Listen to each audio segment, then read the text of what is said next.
दुसऱ्याकडनं विकत नाही घ्यायचं, पण मग आपल्याला घरी बनवायचं तर आपण घरीही बनवू शकतो. तर हे 3 विभागामध्ये आपल्याला बनवता येईल. एक म्हणजे स्टार्टर, जे तुमच्या 1 महिन्याच्या 1 दिवसापासून 1 महिन्याच्या पिल्लापर्यंत तुम्हाला देता येईल.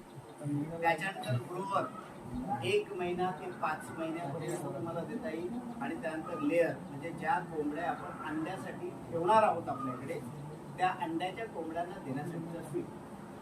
तर या फीडमध्ये तुम्हाला मका, राईस पॉलिश, शेंगपेंड, सोयाबीन पेंड, सुकी मच्छीचं वेस्ट, खनिज मिश्रण म्हणजे मिनरल मिक्सचर पावडर, चुना दगड म्हणजे लाईम स्टोन आणि पीठ, या इन्ग्रेडियंट्सची गरज असते, या गोष्टींची गरज असते.